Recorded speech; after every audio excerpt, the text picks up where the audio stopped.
What it do, people? Pean back at you with another video with the one, the only, the best friend, Sir Squirrelz. What's up, guys? Are Squirrels back at you again? How are you doing tonight, broski? I'm doing good. I'm still a little tired from All Out, so Yeah, got to work with that, I guess.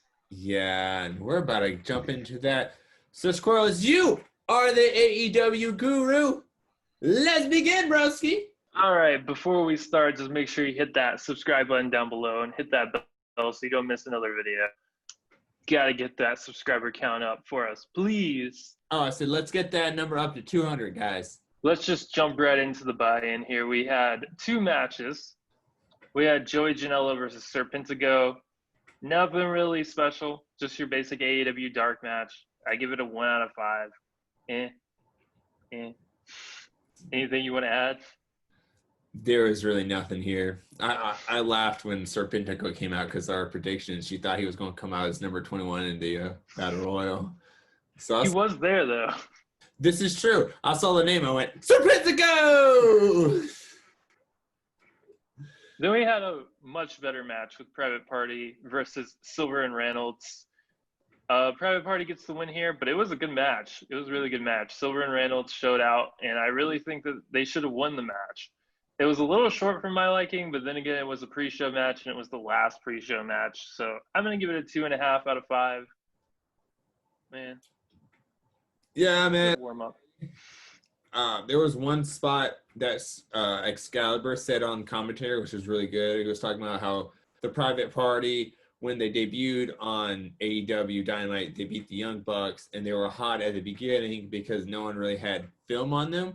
And that kind of reminded me of, if you guys don't know, I'm a Panthers fan. I know, I'm sorry, we suck. But last year we had a backup quarterback named Kyle Allen coming in. In the first 4 weeks, he was red hot. And then after the teams kind of saw tape on him, kind of like what Excalibur said about Private Party, we started sucking. And the Private Party started losing the match. I'm not going to say they were sucking, but it put that fight, big field fight, or like a sport-like type of, hey, they got tape on them. People know what was coming up for a Private Party. And it protected Private Party in a way as in them saying they're not really being used or whatever, saying people just got tape on them. That's why they've been not doing as well. It was a good match. I think Silver and Reynolds really need to stop being the jobbers of Dark Order because they're really good. And they showed it here. So hopefully that helps them a little bit. And I think you're right about the whole Private Party thing. That kind of made sense on commentary. I didn't pick that up at the time, but now that you mentioned it, I do remember him saying that. Yeah, I was like, Kyle Allen, Next up, we finally have the main card. And guess what got moved up to the main card? The first match of the night. Britt Baker versus Big Swole in the Tooth and Nails match, which basically was a cinematic Falls Count Anywhere match in a dentist's office. This was wild. I loved it. I think it was the right amount of stupid. It wasn't too stupid that it was annoying and sucked, but it was stupid enough that it was good. Like, they had that whole thing with Britt Baker getting the Novocaine shot in her leg. And then you had Big Swole putting the gas on Britt Baker to get the win. And the nanner. Oh, God. That and the whole diploma shots, every like Britt getting hit by the diploma, and then at the beginning, Big Swole getting hit by the diploma. It was just like, guys, this is what you do with your college degree. Just beat the shit out of someone with it. Yeah, you better watch out. My graduation, bro, I'm beating the shit out of you. I'm getting it, and you go like, boom. I gave that one a 2.5 out of 5. I thought it was good. I don't want to give it any higher because it's just a cinematic match, and it was just like kind of a funny match. And they didn't really do that much because Britt is still kind of injured. So it was really short. I think someone said like 10 minutes. Yeah, I think it was like 10 minutes. It's really short for a CGI match, but what we know about Britt Baker's injury, it makes sense. It was kind of fun. I gave it a 2.5, which is usually what I would give a kind of bad match, but I still thought this was a good match. It was just not enough. Agreed, man. Next up, we had Jurassic Express versus the Young Bucks, and boy, if you thought Jurassic Express was winning this one, I got news for you. Boy. The Bucks did pick up the win here, but I thought the match was great. I thought it was really good. It was so much good chemistry, and there were so many great spots that were kind of just flying around. I absolutely loved it. There were a few hiccups, just a few though. They kept it really close. It was back and forth, and like I said, the Bucks end up becoming victorious here. It was kind of like a slow match because it really showed that the Young Bucks are really turning heel. And I was like, wow, this isn't like the flippy shit that we predicted, like what's going to happen, like what the Young Bucks were like when AEW started off. And I was like, yeah, they super kicked Marco for no reason. And speaking of Marco, what the fuck, JR? JR compared Marco to a rash. What the fuck, JR? What was up with JR? Like, and even Shivani was being hard on Marco. What did Marco ever do to those two? Like, I don't get it. Marco. Poor little Marco. Yeah. He's in freaking boot in freaking, they super kick him. Like, what the fuck? I gave that one a 3.5 out of 5. A what? 3.5. Wow. I actually, yeah, you're gonna be shocked at this one. I gave it a 2.5. That's fair. I gave it a 2.5 because like I thought it was gonna be the flippy shit. So I was like, ooh. So I was originally gonna give it a 2, but like the Young Bucks, the heel tendency, I was like, okay, because like you guys, if you guys don't know, I'm not a big Young Bucks fan. Like I like them, but I'm not like, oh my god, they're like the greatest tag team ever. They're so epic, yo. Like nah, they're cool. So like them showing the heel tendency and slowing down a match could really work into the FTR Young Buck match in the future. So like it was good for what it was. Yeah, I was really close to giving it a 3 because I wasn't enjoying it as much, but then towards the end it kind of convinced me to give it a 3.5. So I guess we were kind of in the same boat. I just ranked it a little bit higher, I guess. Yeah. I still said it was about average. It was a little bit better than average. It wasn't an amazing match. It was fun though. That Casino Battle Royal. Oh my god. This was just basically an overbooked mess. It was a complete clusterfuck, like you called it on the predictions. But, I mean, it was a battle royal, I guess. I liked the tease at the end with Kingston. The final four was Butcher, Kingston, Archer, and the debuting The Joker, number 21, Matt Sydal. Or if you guys probably know him as Evan Bourne if you're WWE guys. If not, that's who it is, Matt Sydal. And he had an interesting debut. Ooh. Went for a shooting star, kind of landed on his head. He's okay, though. Wasn't a really bad spill or anything, so he's good. Yeah, Archer gets the win.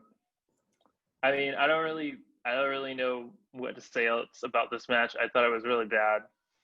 It was a battle royal though, so I guess I didn't really expect a 5-star classic match, but at the same time, they can do way better.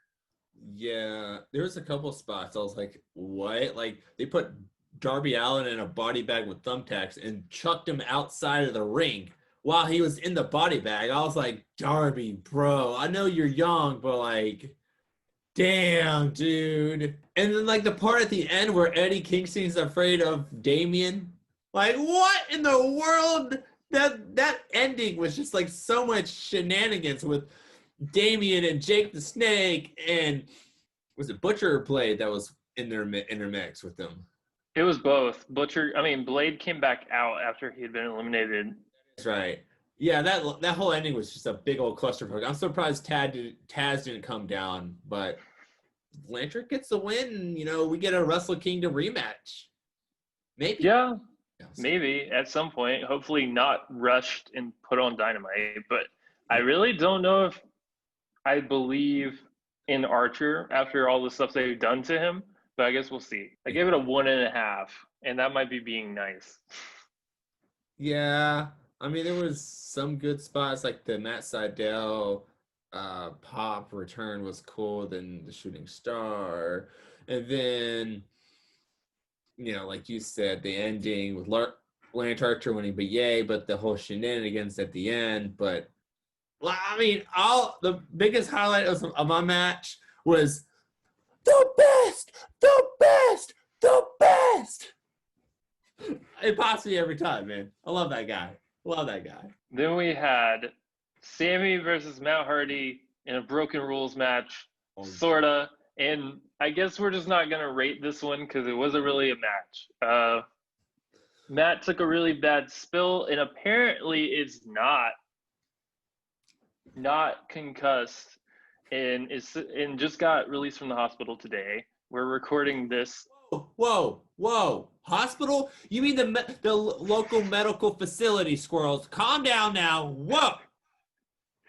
Yeah, he just got released today. We're recording this on Sunday, and he got released a few hours ago. It is currently 10 p.m. I think he got released at like 6 p.m. or something. So yeah, but he wasn't injured and he wasn't concussed. He's perfectly fine, apparently. If you've seen the video, I'm sure you all have. If you haven't, it's out there. Yeah, it was pretty nasty. They called it off as a no contest, and then they awkwardly restarted the match, rushed to the ending, and had Matt Hardy climb 20 plus feet into the air, throw Sammy off the stage because that's a great idea to do. And then Matt gets the win, and that's the match. It was like all of like maybe a 10-minute long match that had nothing but really awkward moments and everybody being afraid for Matt Hardy's life. Mm-hmm. And I know he gets a lot of shit backstage, but hot diggity damn, shout out to Sammy G for like holding up Matt Hardy, literally like walking him over there. There was one point climbing up the fucking staple. He had to catch Matt Hardy because he was falling.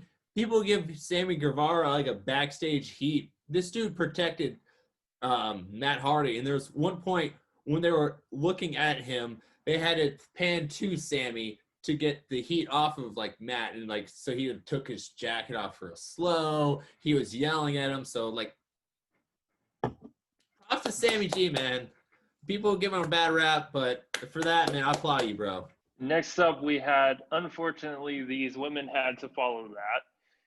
The AEW Women's Championship match with the AEW Women's Champion Hikaru Shida versus the NWA Women's Champion Thunder Rosa. And I thought this was a really great match. Going into it, I predicted it as the match of the night, the hot diggity damn match of the night. But I really feel bad that they had to follow the Matt Hardy thing because the crowd was just absolutely dead for pretty much the rest of the night after that. But I thought these women absolutely killed it out there. Rosa is great. Shida looked really strong against her. It made her look so much better as a champion. It was long, but I felt like it should have been a little bit longer considering the hype that was surrounding this match. I felt like it ended a bit too soon, but I'm not going to nitpick it. It wasn't super short. It was still really long. It was like basically an hour long for AEW women's match standard. And it was definitely the best women's match that they've had in AEW since AEW started. Shida gets the win, though, and retains. What are your thoughts? It was long enough for my internet to go out and come back on, and the match was still going on. So, like, I can't really... Sponsored by Spectrum Internet. Not really. No. Definitely not sponsoring us now. No. I mean, hell, if we're going to get a sponsor like White Claw or Starbucks, they can sponsor us. Hey. We're Neff. I can't really rank this because, like, my internet went shit and I didn't really catch all of it. But what I caught from it, holy shit. Like, that match was really, really good. And to go on after the match that we just happened before that, and then commentary being all over the place, like, giving updates every single match. And we'll get into that. One of the matches I wrote in my notes, call the fucking match. We'll get to that down the road, but very good match. Even if my internet went shit, it was still a great match, man. Yeah, I give it a 4.5 out of 5. I thought it was great. Yeah, I'm just gonna go with you because I made a sandwich when my internet was shit. So it was not a piss break. Because of the woman, it was a piss break because my internet went out. Let me just throw that out there. Yeah, I had somebody on our Twitter call both women's matches a piss break match, and they got blocked. Next up, we had a little segment backstage with Kip Sabian. So he announced that him and Penelope Ford will be having their wedding live on Dynamite this week. He's also going to be choosing a mystery best man. Don't know what that's about or who that's going to be, but he said we'll find out on Wednesday. He also took a shot at WWE because WWE this week decided to ban Twitch, TikTok, Cameo, and like literally anything else that their wrestlers use for some ungodly reason. So that was funny. I really liked that. And it made all the internet people cry and bitch and moan. So it was great. But the next match we had was an absolute shit stinker.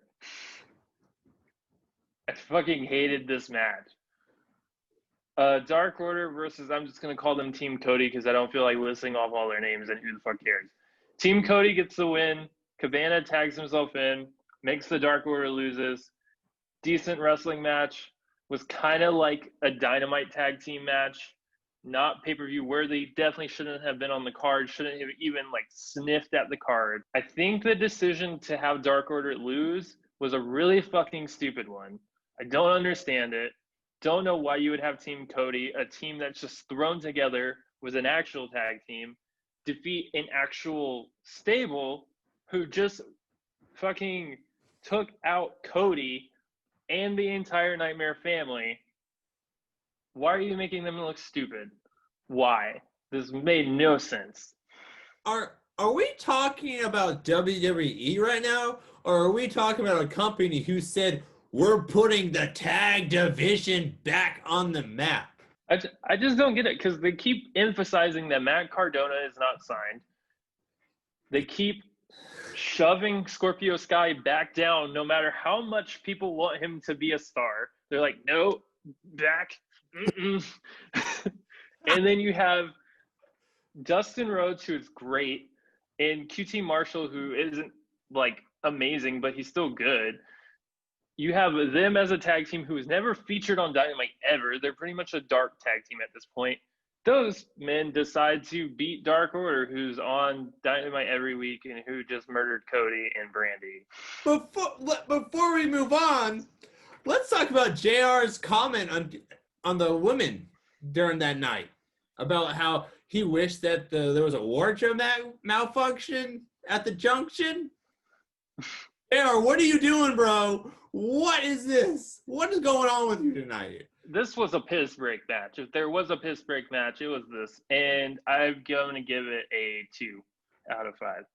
Oh, I would give it worse, but there was actually some decent wrestling in it. That's true. I'd give it a 1 at 1.5. The 0.5 being the fact that what happened after the match was Dustin Rhodes gets a title shot on Dynamite next. That's actually why I gave it a 2 instead of a 1.5. Oh yeah, I'll give it a 2 because like I'm a big fan of almost called Gold Dust, Blue Dust. So I like him. So I'll give it a 2 for that. Speaking of a match that should be though, the AEW World Tag Team Titles match, Kenny Omega, Hangman Page versus FTR. Really slow start at the beginning. Picked up kind of halfway through, kind of in the middle of the match. Then it got really, really good. Then FTR decided to slow it back down to an FTR style match. They started working over Kenny Omega's knee, your favorite thing, working over a body part. It works in this match because it's an old school tag team match. They stay to one side. It's an FTR, so like I'm fine with that one. Yeah, and I really like the teasing they did where they kept teasing the hot tag to Hangman. He almost got, is he going to get it? No. Is he? And then he gets it, and it was great. Hangman's like a fucking star. He's going to be crazy whenever the fans come back. I thought the ending was great. They teased the buckshot lariat, but Kenny ducks it. Then Kenny accidentally V-triggers Hangman, and then they tease that as the ending, but Hangman kicks out at 2.99999. And then afterwards, Hangman still ends up taking the pin. Match was pretty much, I think somebody clocked it at like 30 something minutes. It was like 30 minutes almost exactly. Then the ending. Kenny teases that he's going to attack Hangman for a while, and then he decides not to. Then he kind of storms out through the heel entrance, walks past the Young Bucks, leaves the Young Bucks standing there, tells them to figure it out or something like that. I don't know. I don't know what we were supposed to take from that. I took from it that maybe the Young Bucks wanted him to attack Hangman and he didn't want to. That's what I took from it, but I don't know if that's what they wanted us to take from it. I didn't even notice about he went through the heel thing until you mentioned it out. Like, oh, that's some of thinking. But like with him and the Young Bucks, he like said, "Come on, let's go." Get in the car, and then later he said, "No, just I'll go." And then he was like, "No, come on." I'm like, what's going on? Does he want them to go in? Does he not want to go in? I was very confused. The beginning of the match, I did not like at all. This is the match I said, call the fucking match, because they started talking about the Matt Hardy situation. And then later they started talking about the AEW TNT title. And by the way, oh, you can get tickets to be here live next week on Dynamite while there's a freaking tag team championship match going on. Let's promote. You can be in a stand during the middle of a pandemic with crowd that is so worn down right now. Like, guys, call the match. There's a World Tag Team Championship match with the two biggest tag teams right now. Yeah, if they were going to do all that shit, they should have done it during the last shitty match that happened, the fucking Team Cody versus Dark Order match. Or have a for its own self. Like, that was not necessary. But after that, after like it started really picking up, I was really enjoying it. I was really enjoying the taking, even like hurting on Kenny's knee for the hot tag. There was amazing matches, like amazing false finishes. Like, I really like that. And thank God FTR won. They get what they finally deserve, to be like pushed, like to show like, hey, they're a good tag team and not dealing with, like I said in the prediction, Uchiha and shaving each other's back. Yeah, it's going to be, I hope, a really long reign for FTR because they're great. I hope it's not like a really quick one, but who knows? Like, people didn't think Kenny and Hangman were going to be tag champs for this long. That is true. I think they said on the graphic of Kenny Omega it was like 7.5 months. Yeah, I gave this one a 4 out of 5. I loved it. That was great. I gave it a 4.5. Like, I really liked the ending. I gave it the 0.5 because FTR finally won. The beginning pissed me off with the whole not calling the match, but they made up for it during the match. Next up, we had the Mimosa Mayhem match. Orange Cassidy versus Chris Jericho 3, the rubber match. Both guys have one win apiece, and this is the winner-take-all situation, basically. Really fun match. Not a lot of wrestling, but the parts that did have a lot of wrestling were really good. Lots of teases of both men falling into the vat. I just thought it was really, really fun. There's not really much to say about this match. I really liked the ending with the orange punch, and then Jericho kind of like teasing he's going to fall, and then the orange punch again, and then he goes flying into it. And then you have that like iconic shot now that's like a meme everywhere of Jericho just chilling, and like it looks like he's in a hot tub of mimosa. It was great. I loved it. I can't wait for that shirt. No, I really can't wait for it. It's Wednesday night, Jericho coming out and just bitching the entire time, man. Jericho he is what he says he is, and that is a god. I love this match. I was a little confused because like I thought they had to throw him in, but there was also like times that they were like counting pinfalls. So it was pinfall, submission, or you have to throw them in. Oh, my bad. Yeah. And they were teasing the thing because I saw a lot of people predicting on YouTube that they thought Jericho was going to get a pinfall or submission win, and then Orange Cassidy was going to throw him into the vat. So they kept teasing that Jericho might get the pinfall. Okay. That's my bad. Kane, that's my bad. My bad, Kane. My bad. Yeah, I gave that one a 3.5. I thought it was great. It was really good. I'll give it that. Yeah.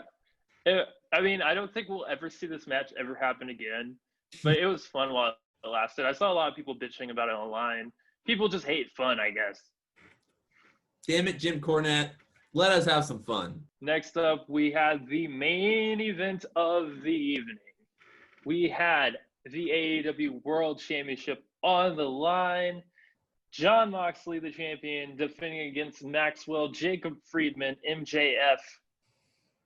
Really fucking good match. Really intense. Really brutal. MJF bled really early, and well, I guess not really that early. It was kind of like halfway through the match, I guess, when Moxley slingshotted him into the ring post. Yeah, the ring post, and it like busted him open, and he was just bleeding everywhere. MJF ended up trying to cheat twice to win. He went for the eye poke, backslide attempt.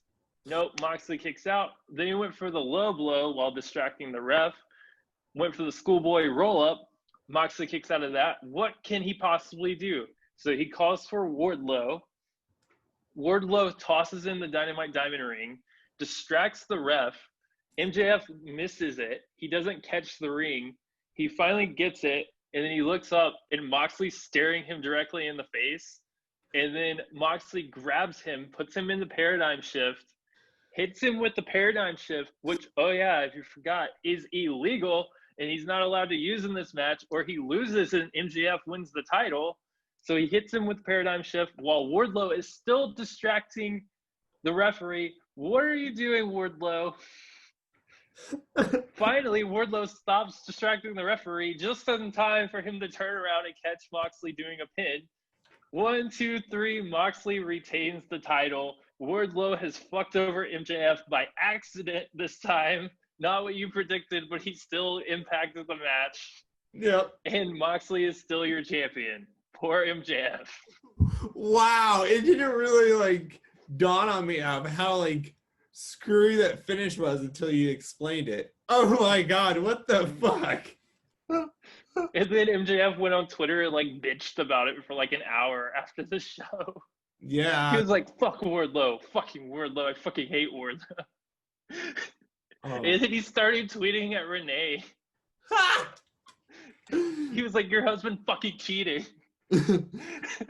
Man, one thing I did like was that stare down when they were both like doing haymakers at each other. I was like, wow, that's like really showing like the top guy and like the top, like really, literally the biggest baby face versus the biggest heel. I was like, wow, I really, really like this. And then another thing I really liked was MJF bled. The blood kind of drew, like kind of, what's the word I'm looking for? Like kind of absorbed, like he wasn't bleeding anymore. And then when doing the shots and the headbutts, that's when he started bleeding again. I was like, wow. Because like when it all like dried up, I was like, oh, he's not bleeding anymore. Then he started doing the headbutt. I was like, oh, there it is. What do you think about the blood? I like the blood. I know a lot of people were complaining about it, but it made the match feel bigger to me. I get that AEW has got a reputation for using it too much. I do think they do it at sometimes. Like, for example, on Dynamite this week, they had Joey Janella versus Chris Jericho, and Janella just bled in a squash match for absolutely no reason. That's an example of them using it poorly and using it too much. But this was a good example of using it the right way. Mm-hmm. And I don't know. I'm going to be interested to see how this turns out, because is MJF going to go complain and get the match overturned and become the new champion? Because Moxley did technically sign a contract that he's not allowed to use the paradigm shift. So will he win that, or will they just be like, no, MJF, you tried to cheat 3 times, so it doesn't matter? Because I would love to see MJF versus Moxley again. This was a great match. It was one of the best matches, I think, like they've had for the world title. I would love to see like a steel cage match so they could say, Wardlow can't get involved. Yeah, I'd like to see that too. Something like that. But man, I didn't even think about that. Like him bitching to Tony Khan to get it overruled. But like I feel like Tony Khan would be like, no, bro, it's fine. Just have another rematch, bro. I think they're honestly going to go MJF and Wardlow. So at least if his tweets are anything to suggest, maybe he's going to go for Wardlow. I give this one a 4 out of 5. I loved it too. I thought it was one of the best matches. Yeah, I agree, man. I would have gave it a 4.5 if Wardlow like hit MJF, but close enough, man. Close enough. He caused him the title. I know like a lot of people that I talk to are not happy that my boy Mox won. What are your thoughts?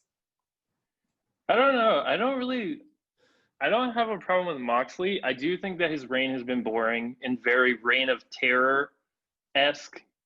And it's just kind of getting to the point where I feel like he's beaten everybody, and I don't really know who can beat him now. Archer is a good option. Archer won, but they haven't really been treating Archer really well. They've been having him do those stupid skits with Jake Roberts, and then sometimes they make him look really good, and sometimes they make him look like a dork.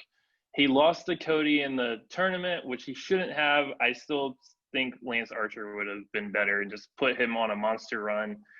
You also had Brian Cage lose already to Moxley, who would have been a great choice. Darby is kind of just the guy they throw in to lose to the champion every time there's a champion. So I don't really see Darby doing it.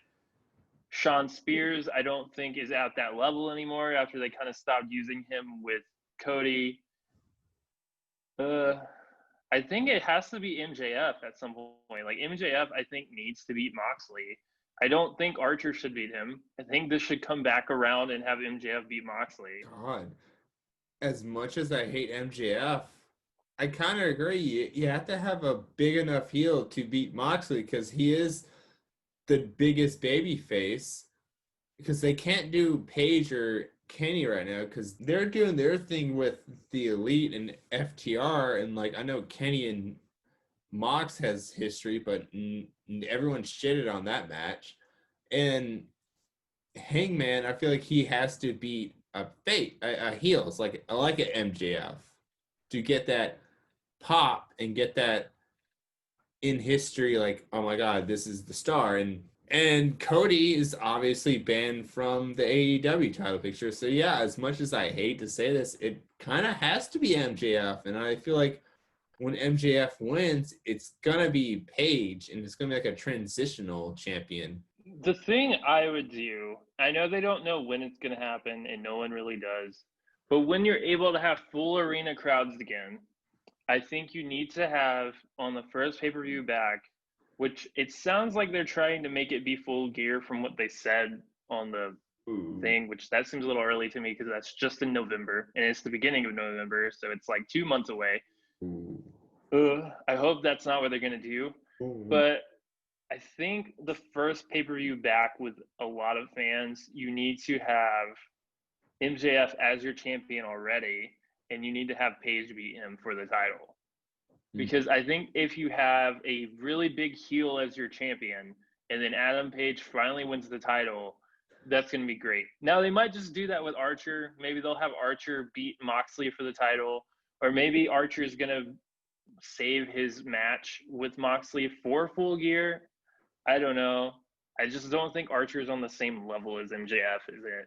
Like, Archer's cool, but they haven't really built him up right. I like Archer. I think he should be a monster-style heel, but I also think Brian Cage should be too, and I guess you can't really have both. So, Squirrelz, what was your hot diggity damn match of the night? Well, I'm going to give it to Shida versus Thunder Rosa. Oh, wow. Another women's match, Squirrelz? Yeah, another women's match, motherfuckers. I thought it was the best match of the night. I think you can make an argument for the World Championship, and I think you can make an argument for the Tag Team Championship. Even maybe the Mimosa match. I had my friend watching, it was his first ever pay-per-view, watching live. He watched Revolution a few months ago. He watched Revolution a few months ago. And he enjoyed Revolution, but this is his first one live that he got to watch as it was happening. And he thought the Mimosa Mayhem match was the best. So I'll give that to people too. But I think the women's championship match with Shida versus Rosa was great. And I would love to see another match between them. My hot diggity damn match of the night was the AEW World Heavyweight Championship match. I was going to go with the tag match, but the beginning really, really fucking pissed me off because you're in a pay-per-view call the fucking match. Don't promote the fucking show down our throats during a World Tag Team Championship match.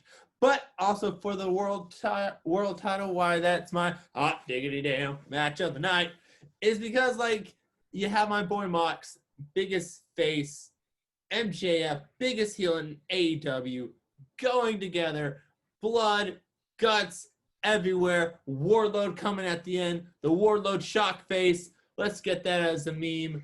And yeah, you just had really good storytelling, minus the ending was kind of really, really funny. But I mean, it's a Mox match, so like that ending really doesn't surprise me. But at the same time, it really enjoyed.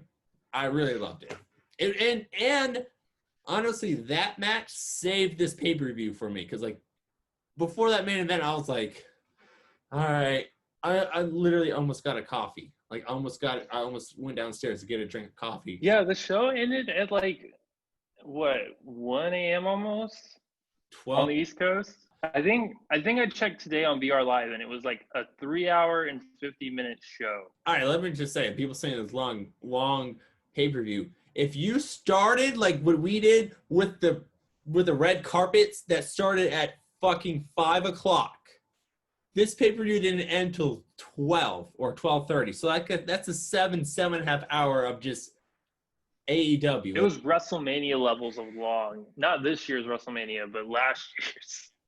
For real, like I was on a FaceTime with one of my friends, and I was like watching the pre-show. I was like, "Wow, this is already long." I was like, "Dear God!" And this is even with the Matt Hardy botch. I hate to say that, but that's even with that botch.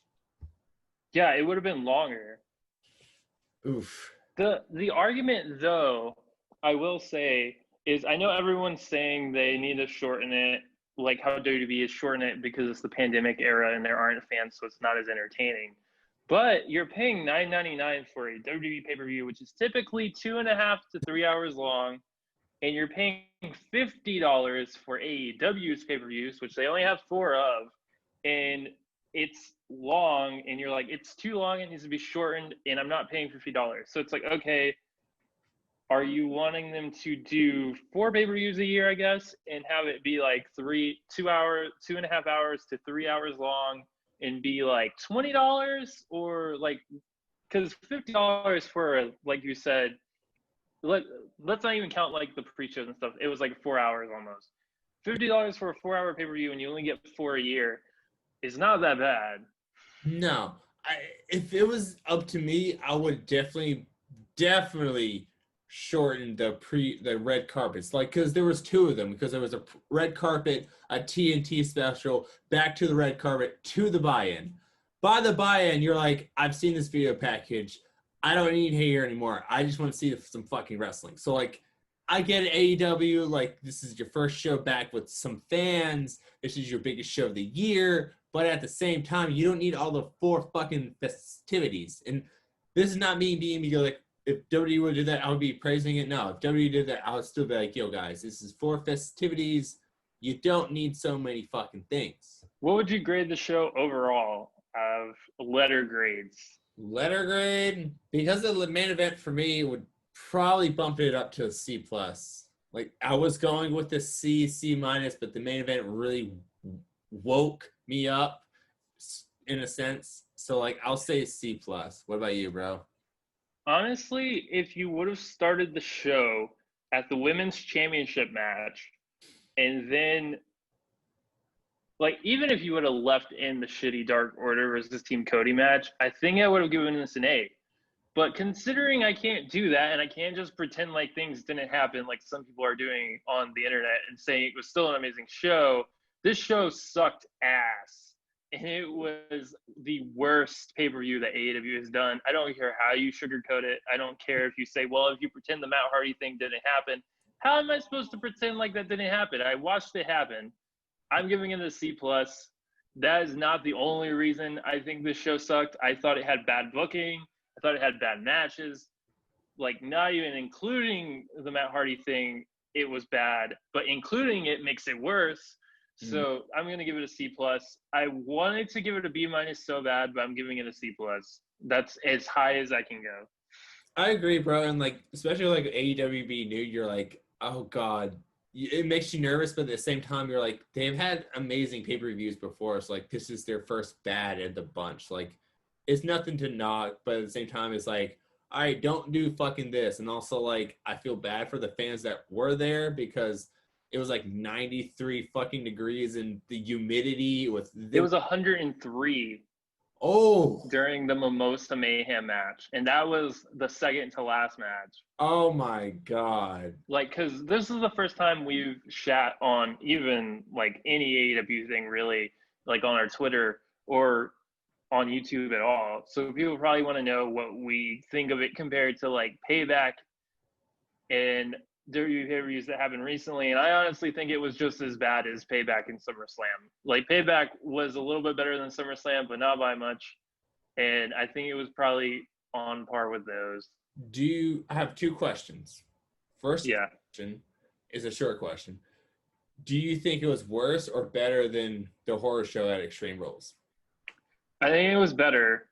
Okay. Definitely better than Extreme Rules. I think Extreme Rules was the worst show. I think I would probably have given that like a D minus. Okay, touche. Also, do you think that it was not as great of a show because we've had NXT TakeOver 30, we had SummerSlam, we had Payback, and now we have AEW All Out, all in a span of 2 weeks or 3 weeks? Do you think like we were as a fans just worn out with wrestling, like pay-per-views? Like we're like, all right, we got it. Maybe for some people, I would say not for me, because SummerSlam I wasn't that hyped about. NXT TakeOver I was really hyped about. Thought it was really good. By the way, TakeOver was way better than this. If anybody was asking for a comparison there, I don't know why it wasn't obvious. TakeOver 30 was way better. TakeOver was really good. It lived up to the hype. It had some questionable decisions on the weeks after, but I'm not going to talk about NXT. Payback and SummerSlam's always hyped up and always has been a letdown to me. So I kind of just expected that again. SummerSlam never lives up to expectations for me, and it hasn't for a few years now. Payback, I didn't expect anything from, and it kind of surprised me, but it still wasn't that great. And Payback, I would say, was a result of being tired from TakeOver and SummerSlam, but I don't think All Out was. I think I was hyped for All Out. I was refreshed. Going to it, I felt great, but really it just never got its legs under itself until the women's match. And then the women's match suffered from what happened right before it with Matt Hardy. So that didn't really help it. So even the good matches I wasn't enjoying. I had to pay attention to the wrestling like really hard and be like, this is great. I appreciate it. It's amazing. But I'm not enjoying this. It is not bringing me joy. I'm just concerned for Matt Hardy. It's true. And it kind of hurt that every match they were talking about Matt Hardy. I'm like, I get it. You guys fucked up majorly. Move on. I think that does it. Mm-hmm. Make sure you follow us on Twitter at The Crazy Show X2. Like us on Facebook or over here. I don't remember which one it's on. At The Crazy Show. Instagram, The Crazy Show. My Twitter and my Instagram are right below me at Sir Squirrelz. That is how you spell it. That is correctly spelled. His is at The Boss Pean, also correctly spelled. We've been using this for a while now, guys. You can follow him on Instagram, Twitter, and sometimes he'd be doing Snapchat reactions, so that might be fun to hit him up on there too. I do reactions during Raw, SmackDown, AEW, NXT, any type of wrestling event that's live or I watch. So if you want to see how crazy I really get during pay-per-views, go follow me on Snapchat, and sometimes I do backstage, like, of what editing and whatnot's like. And when we are together, it's a whole damn show on that, man. So go definitely follow me on Snapchat at The Boss Pean, especially for when we're together. It's a whole show, bro, man. Like, It's hilarious. All the direct links will be in the description box below if you don't want to type them all in, I guess. Make sure you please hit that subscribe button. We got to hit 200 subscribers very soon. We're almost there. Make sure you like us. The more people who like the video, the more likely it is it'll show up in their home feeds and in their featured videos. So please like that. Please get the word out. That's the best way you can support us other than subscribing. And then you can also comment below with what you thought of All Out, what you thought of the main event, what you thought the match of the night was, whatever you please. You can comment below as long as it's not spam. It'll stay down there and it won't get deleted. Yeah. So thanks for watching, guys. Hope you enjoyed. We have been The Crazy Show Show. We love you all. You guys stay safe.